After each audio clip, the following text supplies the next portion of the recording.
Hello नमस्कार आदाब सलाम सत श्री अकाल केम छो कसे काय केरो हाल है के ना छी यहाँ सब कैसन बनी हाउ आर यू कैसे हैं आप लोग केमो नाचो मनक्का केमती अच्छंती खम्मा गनी हुकुम। उम्मीद करता हूँ कि आप लोग बहुत अच्छे होंगे, स्वस्थ होंगे, दुरुस्त होंगे और आपका समय बहुत ही मज़े में बीत रहा होगा। आज के इस वीडियो में मैं एक विशेष व्यक्ति की कुंडली के बारे में चर्चा करने वाला हूँ, जिनकी कुंडली का डेट ऑफ बर्थ है 8 फरवरी 2000 का बर्थ टाइम है 12:05 PM। चंद्रपुरा महाराष्ट्र का इस बच्चे का जन्म है। इनकी कुंडली क्या कैसे कहती है उन सभी विषय पर मैं इस वीडियो में चर्चा किया जाएगा। बड़ा बृहत चर्चा होगा। आधा घंटा का ये पूरा का पूरा वीडियो सिर्फ और सिर्फ इसी कुंडली के बारे में ही चर्चा किया जाएगा। इनके गार्जियन जो इस वीडियो को देख रहे हैं उनसे सबसे पहले मैं आग्रह करूंगा कि एक कॉपी और पेन लेकर के बैठ जाएं और वीडियो को पॉज कर दें। सबसे पहले रोक दें और जाके कॉपी पेन ले आएं। उसके बाद मैं जैसा लिखाता जाता हूं वैसा लिखना शुरू करें। अभी आपको कुछ समझ में नहीं आएगा, लेकिन 5-7 मिनट के बाद आपको सब कुछ समझ में आना शुरू होगा। तो अभी मैं जैसा कहता जाता हूँ आप वैसा करते जाओ। सबसे पहले आप लिखो जन्म से लेकर के 20-3-2008 तक, यानी कि 20 मार्च 2028 तक गुरु की महादशा बीती। उसके बाद लिखो शनि की महादशा 20 मार्च 2008 से 20 मार्च 2027 तक। उसके बाद में लिखो बुध की महादशा 20 मार्च 2027 से लेकर के 20 मार्च 2044 तक बुध की महादशा। उसके बाद लिखो केतु की महादशा 20 मार्च 2044 से लेकर के 20 मार्च 2051 तक, यानी कि केतु की महादशा हो गई 20 मार्च 2044 से लेकर के 20 मार्च 2051 तक। उसके बाद में लिखो शुक्र की महादशा 20 मार्च 2051 से लेकर के 20 मार्च 2071 तक। उसके बाद में लिखो सूर्य की महादशा 20 मार्च 2071 से लेकर के 20 मार्च 2077 तक। अब आप देखो यहीं तक रहेंगे, इससे ज़्यादा आगे नहीं बढ़ेंगे। अब आप पेज पलट दो कॉपी का और दूसरे पन्ना में जो लिखवा रहा हूँ वो लिखो शनि के महादशा में शनि की अंतर्दशा 20 मार्च 2008 से लेकर के 20 मार्च 2011 तक। उसके बाद में लिखो शनि के महादशा में बुध की अंतर्दशा 23 मार्च 2011 से लेकर के 1 दिसंबर 2013 तक। उसके बाद में लिखो शनि के महादशा में केतु की अंतर्दशा 1 दिसंबर 2013 से 11 जनवरी 2015 तक। उसके बाद में लिखो शनि के महादशा में शुक्र की अंतर्दशा 11 जनवरी 2015 से लेकर के 11 मार्च 2018 तक। उसके बाद में लिखो शनि के महादशा में सूर्य की अंतर्दशा 11 मार्च 2018 से लेकर के 23 फरवरी 2019 तक। उसके बाद में लिखो शनि में चंद्रमा की अंतर्दशा 23 फरवरी 2019 से लेकर के 23/9/2020 तक। उसके बाद में लिखो शनि के महादशा में मंगल की अंतर्दशा 23/9/2020 से लेकर के 1/11/2021 तक। उसके बाद में लिखो शनि के महादशा में राहु की अंतर्दशा जो कि अभी बीत रही है वो लिखो 1/11/2021 से लेकर के 7/9/2024 तक। उसके बाद में लिखो 7/9/2024 से लेकर के 20 मार्च 2027 तक शनि के महादशा में गुरु की अंतर्दशा। अभी एक पेज और पलटो, आगे लिखो 20 मार्च 2027 से लेकर के 17 अगस्त 2029 तक बुध के महादशा में बुध की अंतर्दशा। उसके बाद में लिखो बुध के महादशा में केतु की अंतर्दशा 17 अगस्त 2029 से लेकर के 14 अगस्त 2030 तक। उसके बाद में लिखो बुध के महादशा में शुक्र की अंतर्दशा 14 अगस्त 2030 से लेकर के 14 जून 2033 तक। उसके बाद में लिखो बुध के महादशा में सूर्य की अंतर्दशा 14/6/2033 से 20 अप्रैल 2034 तक। उसके बाद में लिखो बुध के महादशा में चंद्रमा की अंतर्दशा। सब नोट करते जाओ, अभी समझ में कुछ नहीं आएगा, बस लिखते चले जाओ। बुध के महादशा में चंद्रमा की अंतर्दशा 20 अप्रैल 2034 से 20/9/2035 तक। उसके बाद में लिखो बुध के महादशा में मंगल की अंतर्दशा 20/9/2035 से 17/9/2036 तक। उसके बाद में लिखो बुध के महादशा में राहु की अंतर्दशा 17/9/2036 से लेकर के 4/4/2039 तक। उसके बाद में लिखो बुध के महादशा में गुरु की अंतर्दशा 4/4/2039 से लेकर के 11/7/2041 तक। उसके बाद में लिखो बुध के महादशा में शनि की अंतर्दशा 11/7/2041 से लेकर के 20 मार्च 2044 तक। इसके बाद बुध के बाद बता ही दिया कि केतु आएगा, फिर शुक्र, फिर सूर्य, इस प्रकार से आगे उसका महादशा है, अंतर्दशा नहीं लिखवा रहा हूँ। अब आपको समझने की बारी अब आई। अब मैं जिस जिस ग्रह का जो फलादेश कहूँगा अभी यहाँ पर मैं, वो सब फलादेश इस समय में यानी कि अपने महादशा अंतर्दशा में वो फल लागू होगा। ठीक है। अब जैसे कि सूर्य से स्टार्ट करने जा रहा हूँ। सूर्य के महादशा में क्या क्या फल मिलेगा लेकर के, और केतु के महादशा अंतर्दशा तक जाऊँगा।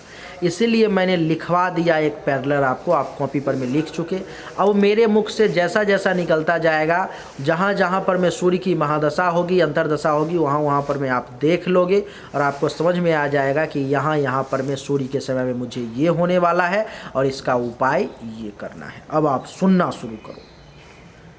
चाहो तो एक बार पहले सुन लो, उसके बाद फिर चाहो तो अपना लिख भी लेना, लिख के रख लेना, कोई दिक्कत नहीं है। ये कुंडली वृषभ लग्न की है और कुंभ राशि है। सबसे पहली बात, अब मैं चर्चा सूर्य से आरंभ करता हूँ। जैसा कि आपको पता है कि वृषभ लग्न के कुंडली में सूर्य को चतुर्थ भाव दिया गया है, यानी कि सूर्य एक समग्रह है, ना ही मारक है ना ही कारक है। सूर्य की डिग्री जो है आपको दिखाई दे रहा है, यहाँ पर मैं सूर्य बैठा हुआ है।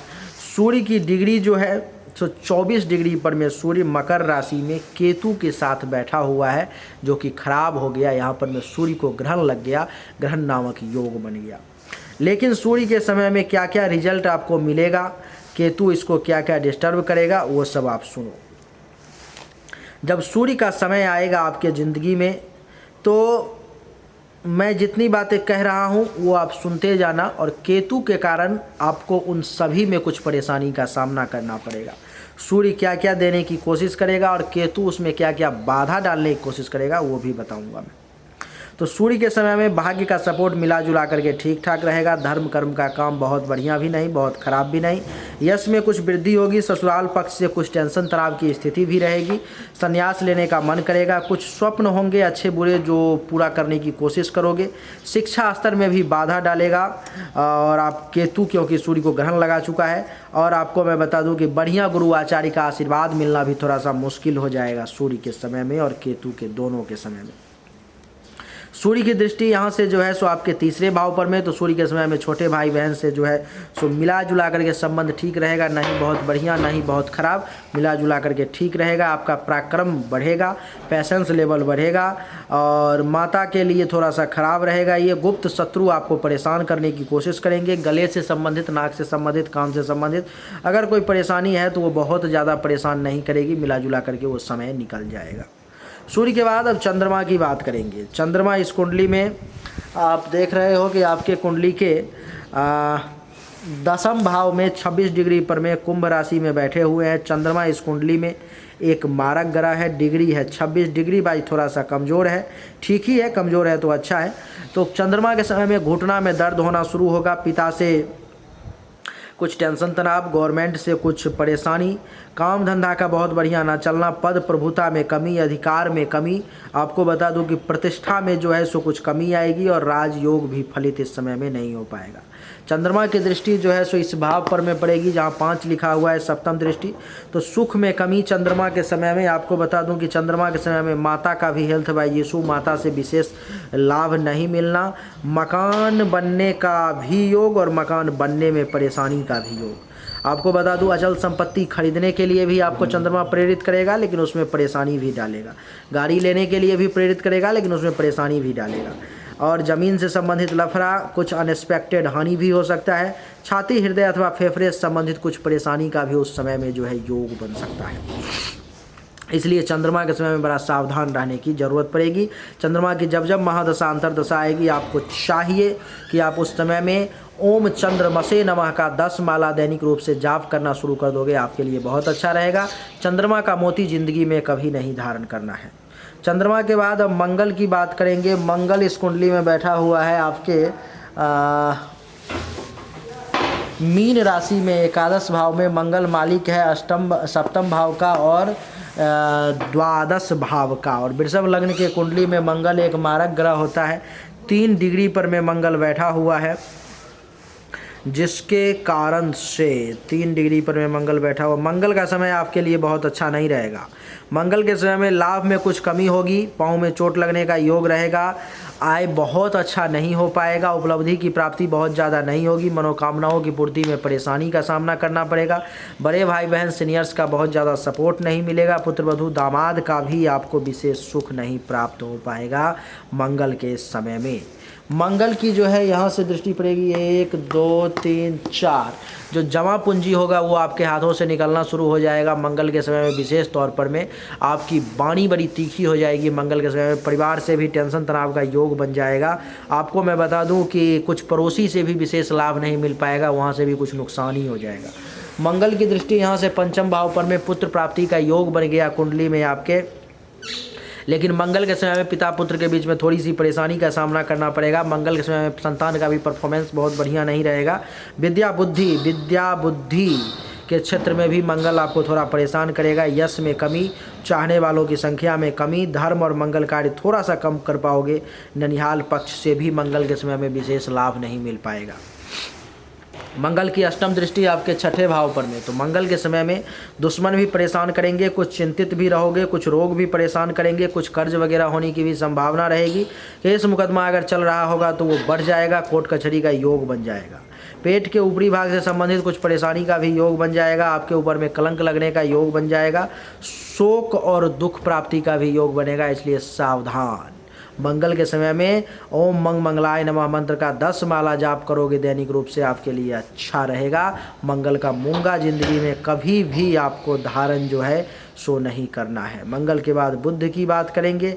बुध इस कुंडली में एक योग कारक ग्रह है वृषभ लग्न के कुंडली में, और बुध आप जैसा कि देख रहे हो कि एकादश भाव में 10 डिग्री पर में बैठा हुआ है, बहुत ही मजबूत अवस्था में।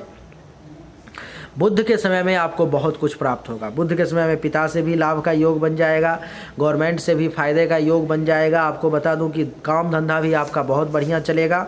पद प्रभुता की भी प्राप्ति का योग बन जाएगा, अधिकार की भी प्राप्ति होगी, प्रतिष्ठा में भी वृद्धि होगी, राजयोग, प्रमोशन, इंक्रीमेंट, इन सब का योग बनेगा। और बुध की दृष्टि चतुर्थ भाव पर में पड़ जाएगी, तो सुख में वृद्धि, माता से लाभ, मकान बनाने का योग। और आपको मैं बता दूं कि भूमि, भवन, गाड़ी, घोड़ा, बंगला, छाती, हृदय, फेफड़े संबंधित कुछ भी परेशानी होगी वो सब दूर हो जाएगी। बड़ा मकान बनाने का योग बन जाएगा। बुध के समय में आपको ज़मीन खरीदने का, अचल संपत्ति प्राप्ति का, गाड़ी लेने का, ये सब का योग जो है बढ़िया बन जाएगा बुध के समय में। बुध इस कुंडली में मालिक भी जो है सो पंचम भाव का और द्वितीय भाव का। बुध के समय में पैसा भी बढ़िया जमा कर पाओगे और संतान का परफॉर्मेंस भी जो है सो अच्छा रहेगा। बृहस्पति यानी कि गुरु इस कुंडली में बैठे हुए हैं द्वादश भाव में 5 डिग्री पर में। गुरु इस कुंडली में मारक हैं। गुरु का रिजल्ट क्या कैसे होगा वो मैं आपको बता देता हूँ। अगर आप गुरु के समय में, एक तो गुरु के समय में विदेश जाने का सबसे पहले योग बन जाएगा, लेकिन अगर आप विदेश नहीं जाते हो तब आपको निगेटिव रिजल्ट मिलेगा। लेकिन अगर आप विदेश चले जाते हो तब आपको बहुत अच्छा रिजल्ट मिलेगा। अगर विदेश चले जाते हो तो बहुत बढ़िया धन लाभ कर पाओगे, बहुत पैसा कमा पाओगे, बहुत पैसा जमा कर पाओगे। और 1 2 3 4 5 जमीन, मकान, भूमि, भवन, गाड़ी, घोड़ा, बंगला का योग बन जाएगा गुरु के समय में। अगर विदेश जाते हो तो विदेश से प्रबल धन लाभ का योग बन जाएगा।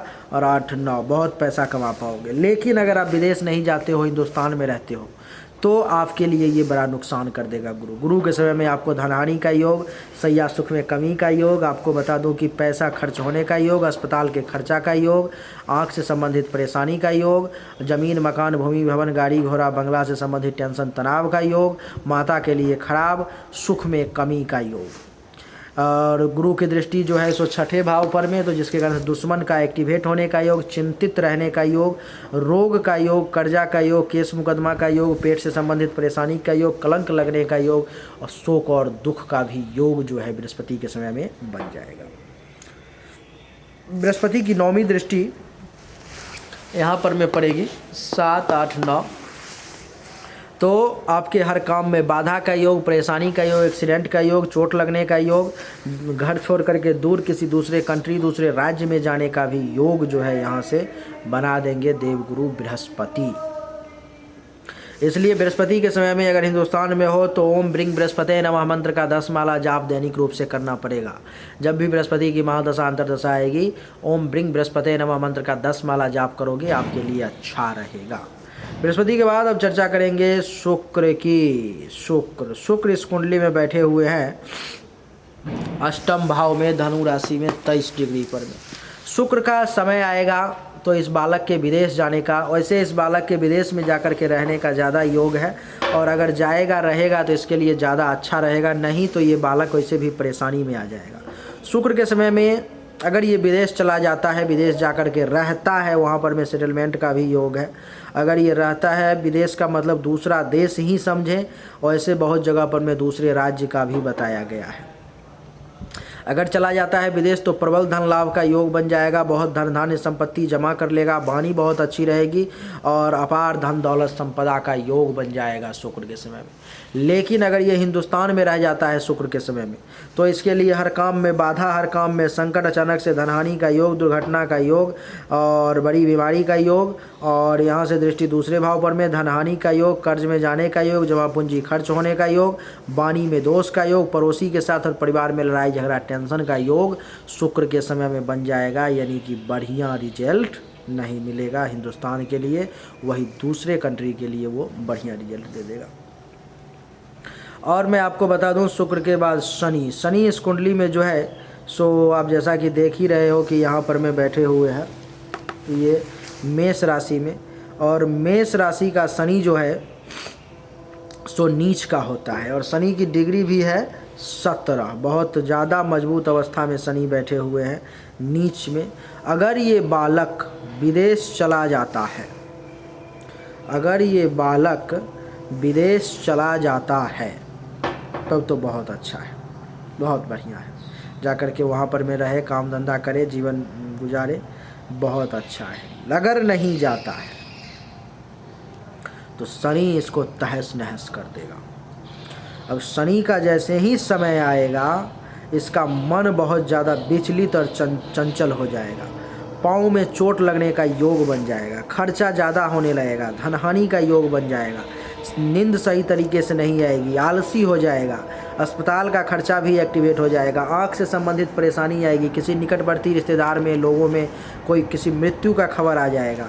1 2 3 तीसरी दृष्टि द्वितीय भाव पर में धन धान्य संपत्ति का हानि होगा, परिवार में टेंशन तनाव होगा, वाणी में दोष उत्पन्न हो जाएगा, और आपको मैं बता दूं कि झूठ बोलना शुरू कर देगा, पड़ोसी से भी टेंशन तनाव की स्थिति बन जाएगी, हर तरफ से परेशानी का योग बन जाएगा। छठे भाव पर में दृष्टि तो दुश्मन से परेशानी का योग, चिंता का योग, रोग का योग, कर्ज का योग, केस मुकदमा का योग, पेट के ऊपरी भाग से संबंधित परेशानी का योग, अपयश कलंक का योग, शोक का योग और दुख का योग भी शनि बना देगा। शनि की जो दशम दृष्टि है 8 9 10 नवम भाव पर में यहाँ पर में, तो जिसके कारण से शनि के समय में भाग्य का सपोर्ट ना मिलना, धर्म और तीर्थ यात्रा में बाधा, यश में कमी, ससुराल पक्ष से टेंशन तनाव, संन्यास के तरफ मूव करने की इच्छा, बुरा स्वप्न देखना, शिक्षा स्तर का बहुत अच्छे तरीके से पूरा ना होना, बढ़िया गुरु और आचार्य का सपोर्ट और आशीर्वाद भी प्राप्त ना होना, ये शनि का विपरीत रिजल्ट है इसके कुंडली में। और संयोग ऐसा है कि अभी इसके कुंडली में शनि का ही समय चल रहा है जो कि 2027 तक रहेगा। जिंदगी का बहुत विपरीत समय बीत रहा है बालक का, विद्यार्थी जीवन में बीत रहा है। हो सकता है बहुत कुछ नहीं भी पता चल रहा हो, लेकिन पता चलेगा। 27 तक है, अभी ये बालक है, लेकिन अभी ये 4-5 साल में ये बालक नहीं रहेगा, इसको सब पता चलेगा। अच्छा, शनि के बाद अब राहु की चर्चा करेंगे, और संयोग ऐसा है कि इसके कुंडली में शनि के महादशा में अभी राहु की ही अंतर्दशा चल रही है, जो कि बड़ा विपरीत है। राहु जो है इस कुंडली में 9 डिग्री पर में कर्क राशि में बैठा हुआ है तीसरे भाव, जिसके कारण से अभी बड़ा विचारणीय स्थिति उत्पन्न हो जाएगी। बाह में बहुत बल का एहसास होगा, ऊर्जा का एहसास होगा, ताकत का एहसास होगा, लेकिन अच्छे काम में उसका प्रयोग नहीं होगा। अभी छोटे भाई बहन से टेंशन तनाव का योग बन जाएगा। खुद के पराक्रम में कमी आ जाएगी। पेशेंस लेवल, धैर्य गिर जाएगा। माता के लिए ये बहुत बुरा समय है। माता को मृत्युतुल्य कष्ट तक प्राप्त हो सकता है। छुपा हुआ दुश्मन जो है आपको बहुत परेशान करने की कोशिश करेंगे। गले से संबंधित, नाक से संबंधित, कान से संबंधित कुछ परेशानी का योग बन जाएगा। और 1 2 3 4 5 पंचम दृष्टि यहाँ पर में विवाह में देरी का योग बना देगा एक तो ये, और वैवाहिक जीवन को अभी अपने समय में ये अच्छा कभी नहीं रहने देगा। एक तो विवाह में विलंब का योग है। दूसरा, अगर विवाह हो भी जाता है तो दाम्पत्य जीवन में राहु के समय में बहुत परेशानी, टेंशन तनाव की स्थिति, काम वासना में वृद्धि, वैवाहिक जीवन में परेशानी, काम धंधा व्यवसाय रोजगार में गिरावट, प्राइवेट पार्ट से संबंधित परेशानी, प्रत्यक्ष दुश्मन का परेशान करना, पार्टनरशिप में जो है परेशानी का योग। राहु की दृष्टि जो है यहाँ से सप्तम दृष्टि नवम भाव पे पड़ेगी, तो राहु के कारण अभी भाग्य का भी सपोर्ट नहीं मिल पा रहा होगा। भाग्य भरोसे कोई काम नहीं हो रहा होगा। धर्म और तीर्थ यात्रा में भी कुछ कमाल नहीं हो पा रहा होगा। यश में भी कमी का योग बन गया। ससुराल तो है ही नहीं, अगर होगा तो अगर विवाह हो चुका होगा तो ससुराल से भी टेंशन तनाव का योग। संन्यास की तरफ जाने का मन करेगा। स्वप्न भी खराब देखेगा और स्वप्न पूरा भी नहीं होगा। शिक्षा स्तर भी अच्छा नहीं होगा। राहु के कारण पढ़ाई लिखाई में भी मन नहीं लग रहा होगा।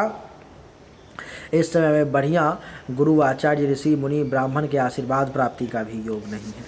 7 8 9 नौवीं दृष्टि लाभ के घर पर में अगर अभी पैसा वगैरह कमाने की कोशिश करेगा वो नहीं कमा पाएगा। किसी बिजनेस वगैरह में अगर पैसा लगा दिया तो डूब जाएगा। लाभ कम होगा, उपलब्धि की प्राप्ति कम होगी, इच्छाओं की पूर्ति कम होगी। बड़े भाई बहन जूनियर से सपोर्ट कम मिलेगा और काम से संबंधित कुछ परेशानी भी आ सकती है, इसलिए अभी समय इसका विपरीत है। राहु के बाद केतु की चर्चा करते हैं। केतु जो है इस कुंडली में बैठा हुआ है सूर्य के साथ नवम भाव में, जो कि बहुत विपरीत है। अच्छा रिजल्ट जो है ये केतु बिल्कुल भी नहीं देगा। केतु के कारण जो है इसको ज़िंदगी में बहुत परेशानी का सामना करना पड़ेगा।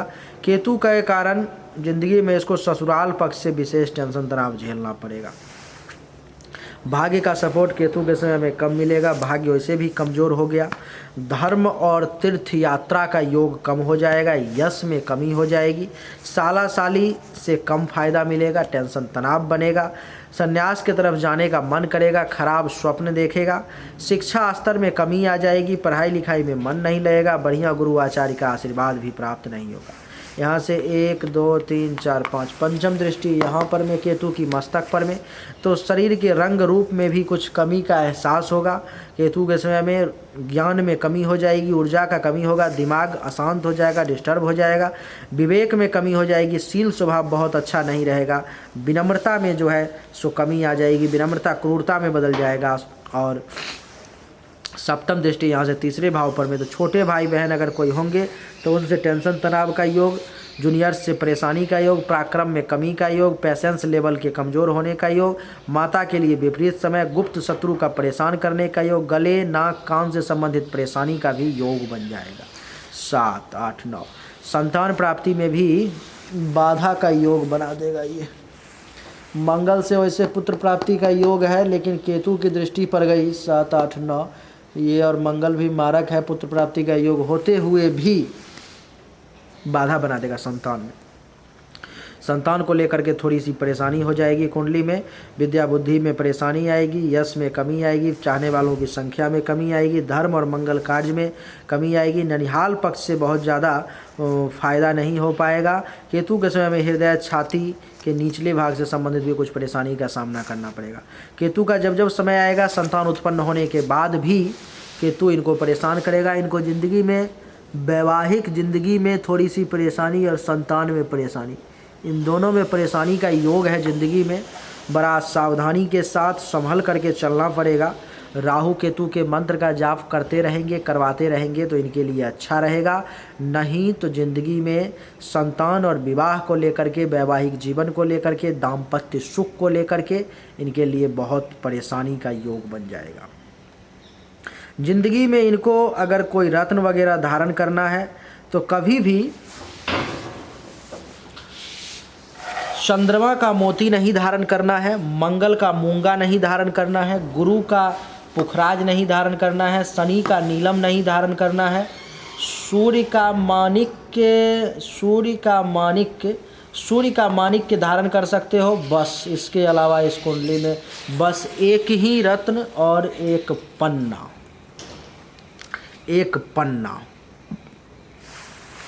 सूर्य का माणिक्य और एक पन्ना, बस यही 2 रत्न ये बालक जिंदगी में धारण कर सकता है। इसके अलावा अभी जैसे किसी चाहने वाले ने गिफ्ट में 3-4 कुंडली देखने के बाद उसका तो फीस जमा किया ही, लेकिन ये एक 10,000 की घड़ी भेजी है उन्होंने, बहुत अच्छा है घड़ी, आप ही जैसे चाहने वालों का है। तो एक सूर्य का माणिक्य और एक बुध का पन्ना, इसके अलावा ये ज़िंदगी में कोई रत्न बालक नहीं धारण कर सकता। अगर रत्न धारण करेगा तो परेशानी हो जाएगी, ये सब इसको बड़ा परेशान करेगा। सूर्य के प्रभाव को केतु कम कर रहा है। सूर्य से जो फ़ायदा मिलना चाहिए ज़िंदगी में, जो बेनिफिट मिलना चाहिए, उसमें केतु बहुत परेशानी डाल रहा है, बाधा डाल रहा है, ग्रहण लगा दिया सूर्य के प्रभाव में, जिसके कारण से सूर्य का भी जितना प्रभाव बेहतरीन मिलना चाहिए उसमें परेशानी है। इस कुंडली में राहु केतु के अंदर में सारे ग्रह आ गए। इस कुंडली में काल सर्प नामक दोष भी हो गया, जिसके कारण से इस कुंडली में काल सर्प नामक के दोष की शांति करवानी बहुत ज़्यादा ज़रूरी है।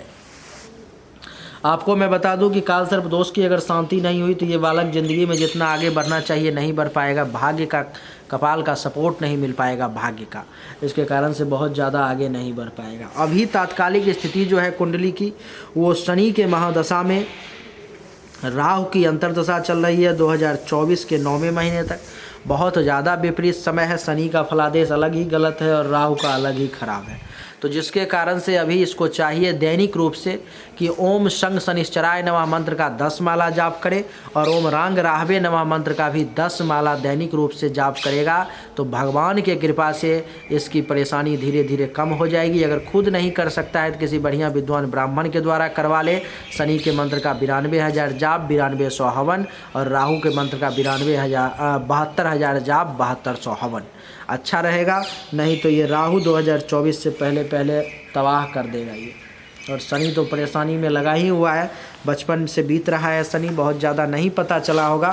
यही अगर अभी जवानी में अभी भी लेकिन बचा हुआ है, 27 तक है, तो ये अब पता चलेगा जब अब कैरियर बनाने के लिए मार्केट में उतरोगे, पढ़ने के लिए क्या जो करते होगे उस काम के लिए मार्केट में उतरोगे, तब पता चलेगा कि राहु का और शनि का क्या प्रभाव होता है। बचपन में तो क्या ही पता चलता है, माँ बाप के गार्जियन के ऊपर में ज़िंदगी निकल जाती है, अपना एक सिक्का का आमदनी नहीं भी है फिर भी कोई दिक्कत नहीं होता है। लेकिन अब मूल रूप से इनको पता चलेगा क्या कैसे है, ज़िंदगी का क्या खेल है, वो अभी राहु और शनि इनको समझाएगा। तो सबसे पहले तो राहु और शनि के मंत्र का दैनिक रूप से 10 माला ये बालक रात में जाप करे सोने से पहले। शनिवार के दिन से दोनों मंत्र का जाप स्टार्ट करे, ओम रांग राहवे नमः और ओम शंग शनिश्चराय नमः। रुद्राक्ष के माला पर में 10 माला। अगर पॉसिबल है, पैसा वगैरह है तो बढ़िया विद्वान के द्वारा शांति करवा लो, नहीं है तो खुद ही करो, क्या कर सकते हो, दूसरा ऑप्शन तो कुछ है नहीं। और अच्छा रहेगा कि शनिवार के दिन जो है सो नीला रंग का फूल तोड़ के मंदिर में दे आओ, काला रंग का कपड़ा लेकर के मंदिर में दे आओ। ये सब दान करोगे तो आपको बेहतर रिजल्ट अनुभव होगा। और काला रंग का जो है सो काला तिल वगैरह का दान करो, तिल के तेल का दान करो, सरसों तेल का दान करो, इन सब का करो, आपको बेनिफिट मिलेगा। 100 ग्राम ही करो, 50 ग्राम ही करो, 250 ग्राम ही करो, आधा के जितना ही आपका हो पाता है उतना ही करो। सेवक के साथ, नौकरों के साथ गलत व्यवहार अभी मत करो, उनके साथ बढ़िया व्यवहार किया करो।